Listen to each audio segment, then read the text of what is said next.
Welcome to EZGlutenFree. Today we're making these soft, chewy pumpkin oatmeal spice cookies with a maple brown butter icing that ups the luxury just in time for the holidays.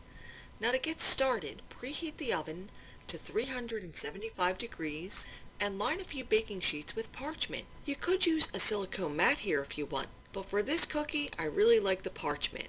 It helps them get a little bit darker on the bottom and crispier edges than you can get with a Silpat liner. Now in a large bowl, add 2 cups of gluten-free flour, and I used Bob's Red Mill 1-to-1 baking blend with 1½ teaspoons of baking soda, 2 teaspoons of cinnamon, a ½ teaspoon each of both ginger and nutmeg, and a 1/4 teaspoon of allspice. Or you could just use 1 tablespoon of pumpkin pie spice. And once you have them pretty well mixed, add 3 cups of rolled oats.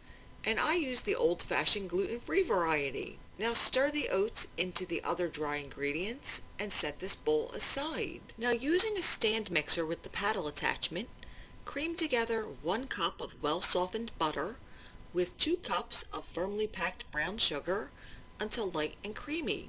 And you'll need to scrape down the bowl periodically whenever you're using a mixer. Now add 2 eggs, a teaspoon of vanilla, and 1 cup of pumpkin puree. And make sure it's pumpkin puree and not pumpkin pie filling. Now beat these ingredients together, and once it all looks like it's pretty well combined, spoon in the dry mixture and beat until everything is thoroughly incorporated, at which point you'll end up with a soft cookie dough. Now to make the cookies, I used a pretty large scoop today with just under a 1/4 cup measure. Scoop the dough onto the prepared baking sheet and make sure to space it out.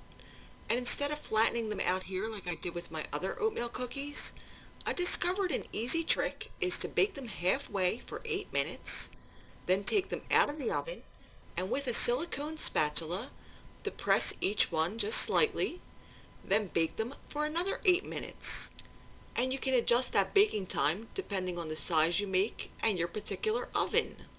Now allow them to cool on the pan for 2 minutes, then transfer to a wire rack to cool completely. Now to make that maple brown butter icing, add 4 tablespoons of butter to a small stainless steel saucepan and melt it over a medium heat, stirring pretty continuously for 3 to 5 minutes or until you've achieved a golden brown color and the butter develops a nutty aroma.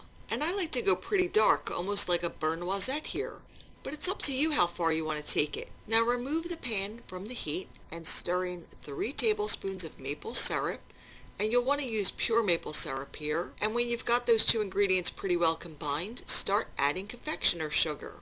And I started with 3/4 of a cup first to see how it looks, and you're going for a thick consistency that can still be easily drizzled. And eventually I did stir in a full cup of confectioner sugar to get the consistency right. Now just streak that icing over the cookies in a few different directions until you have it looking about the way you want it. And on some of the cookies, I also spooned on some of the icing to get just a little more deliciousness on there. And once the icing dries, they're ready to eat. And between the warm spices, soft chewy texture, and that decadent maple brown butter icing, I'm telling you folks, these are perfect for any of the fall or winter holidays. The guests are just gonna love them. And if you need a printed copy of this recipe, you could always visit my blog at the link below. And for brand new recipes every week, don't forget to subscribe. See you again soon.